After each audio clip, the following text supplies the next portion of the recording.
Okay, I want to start today by asking you to really try and locate a very specific feeling. It's a feeling we have all chased, probably since we were, 5 years old? Oh, yeah. Picture this. You just wrapped up a massive project at work, the one that kept you up for 3 weeks straight. You present it, the room goes quiet, and your boss just gives you that specific, slow nod. You know what? Or maybe you finally hit publish on a piece of writing you were just terrified to share, and the notifications start rolling in. This is genius. You changed my life. I feel seen. That is a powerful, powerful moment. It is, but I want to focus on the sensation in your body. In that moment, you don't usually feel arrogant. You feel light. Light. It's like gravity just turns off for a second. You feel safe. It's this overwhelming sense of, okay, I exist. I'm real because they see me. That is the perfect description. Lightness, relief, and to be the buzzkill right at the start, that specific feeling of lightness is exactly where the trap snaps shut. And that is precisely why we are here. Welcome back to the Deep Dive. Today, we are wrestling with a text that, I gotta say, it made me squirm a little. We're analyzing the Stoic perspective on acclaim, or in the context of the source material, tung ho. The roar of the crowd, the adulation, the praise. And before anyone tunes out thinking, oh, I know this, don't get a big head, stay humble, this is not that conversation. Yeah, the Hallmark card version. Exactly. That's way too simple. Yeah. The source material we're covering today argues that the danger of praise isn't that it turns you into an egomaniac. The real danger is that praise is a solvent. Solvent. Yes. Yes. It dissolves your internal compass and replaces it with an external one. Yeah. It rewires your survival mechanisms in a way that is just incredibly difficult to undo. Yeah, there was a question in the opening chapter that just stopped me cold. The Stoic doesn't celebrate that moment of lightness we just talked about. They pause and they ask a question that is, frankly, terrifying. If all these words disappeared tomorrow, if the applause stopped, what inside me would remain intact? It's a haunting question, isn't it? Because for many of us, if we're honest and we look at the architecture of our self-worth, the answer is not much. Right. So today we're going to unpack why that is. We'll look at the evolutionary psychology of why we crave visibility, this really dark idea that society uses praise as a form of control, and finally the practical and somewhat uncomfortable strategies the Stoics use to survive the applause.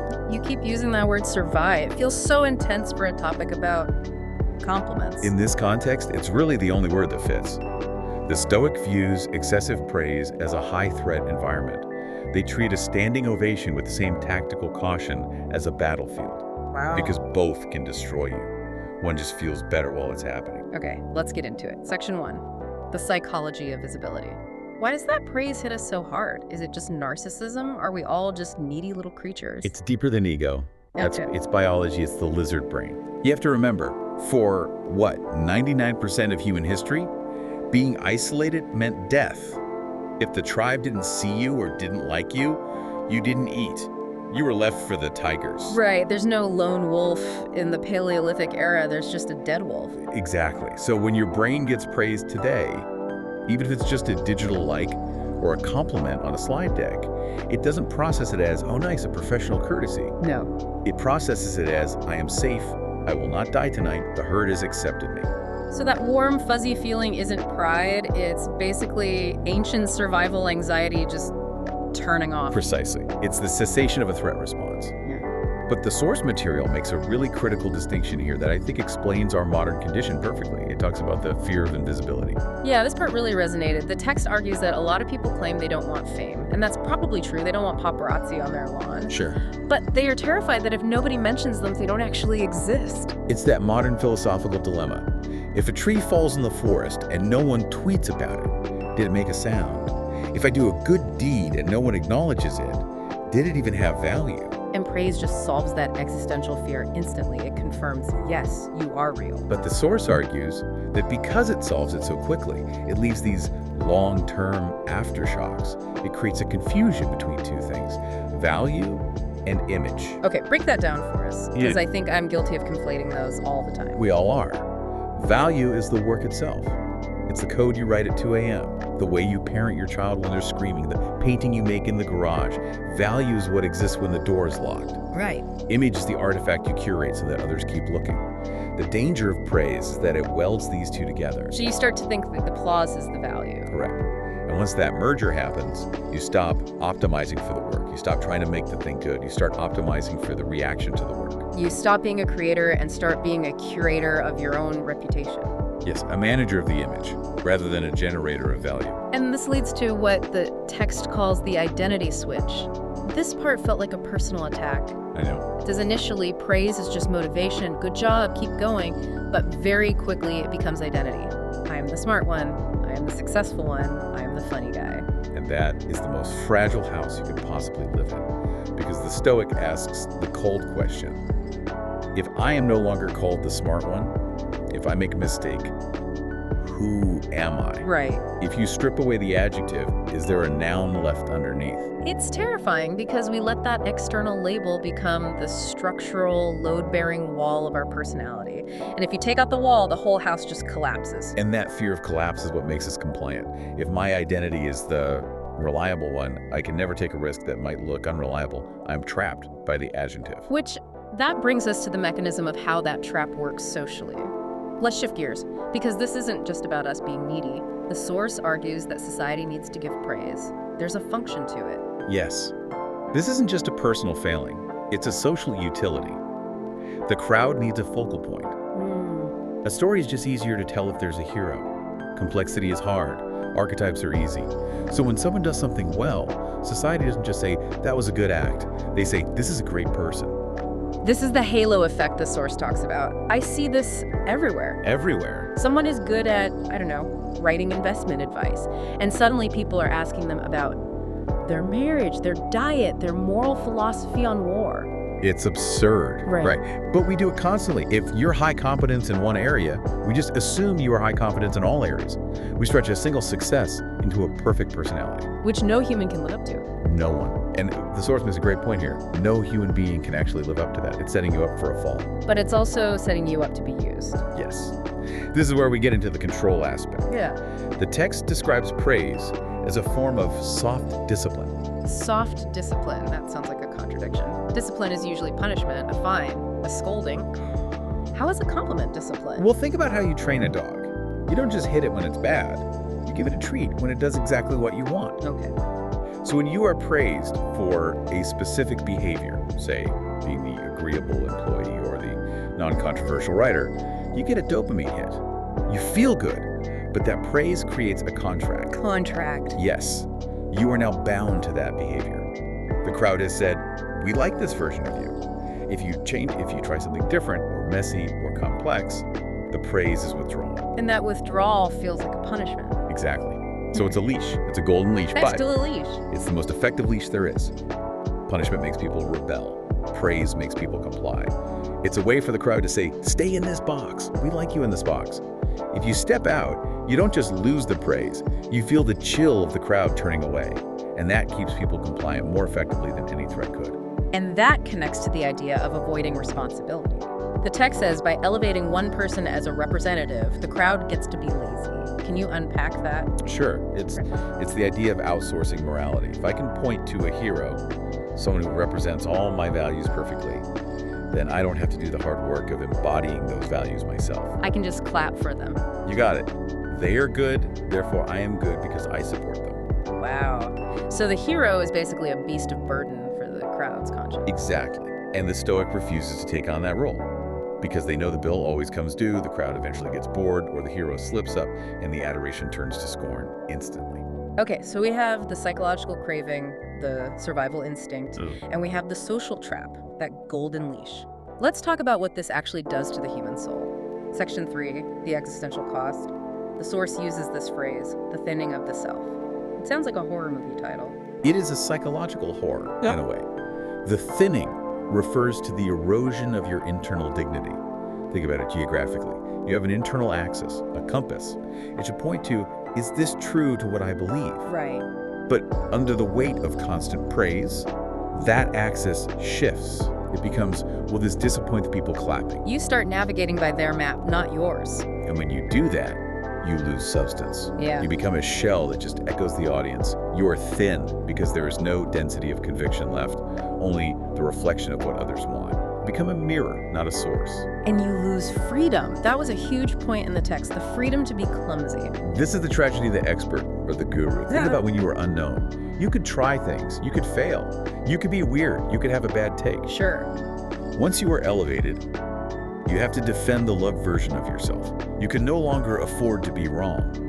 And a life where you can't afford to be wrong is a prison. The text also mentioned loneliness in the crowd, which seems like such a paradox. If you have 1 million followers, how can you be lonely? Because they aren't seeing you. They are seeing the image, the projection. The source says, the more you are acclaimed, the less you are seen as a normal human. Yeah. That is profoundly isolating. You're surrounded by noise, but no one is actually home with you. The flawed, messy person inside. They're cheering for the mask. And, deep down that if you took the mask off, the cheering would stop. That's the definition of loneliness. That's bleak, but it rings so true. Okay, so we've established that praise is a trap, a leash, and it makes you lonely and hollow. Great. Right. Now what do we actually do? How does a Stoic handle this without just becoming a hermit? And the source is very specific here. The answer is not false modesty. Yeah, I wanted to ask about that. Usually when someone compliments you, the polite thing is to say, oh, it was nothing, or I'm not that great. And the Stoic would say that is just another form of vanity. False modesty is still playing the game. It's still admitting that the crowd's opinion is the metric, and you're just trying to manage their expectations so they don't judge you later.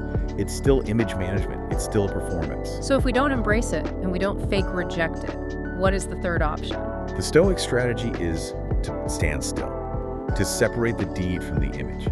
The core question they ask, and this is the litmus test you can use today, is if no one saw this, would I still do it? That's the filter. That is the entire filter. If the answer is no, then you stop immediately because your motive has been corrupted. But if the answer is yes, then the praise is irrelevant. It's just noise. Like traffic. It's like the sound of traffic while you're walking. You hear it, but you don't let it dictate where you walk. You don't walk toward the traffic noise just because it's loud. The text also gave a very practical tip that I've actually tried to start using, though it's harder than it sounds: delaying reaction. Yes, this is about breaking that dopamine loop. When the praise comes, someone says, great job. Don't react immediately. Don't smile instantly. Don't say thank you on autopilot. It feels incredibly rude, though, to just stand there. It feels rude because we are trained to be compliant. But the Stoic calls this the discipline of silence. You take a beat, you let the praise hang in the air, you don't grab it, you don't push it away, you just let it be. And what does that signal? It signals to yourself and to them that you are not powered by this fuel. You are stabilizing your internal pressure before you respond. I love that image. Not powered by this fuel. It changes the whole power dynamic. Okay, let's get into the uncomfortable strategies. Yeah. These are the things a Stoic does that might actually annoy people. Or confuse them, yeah.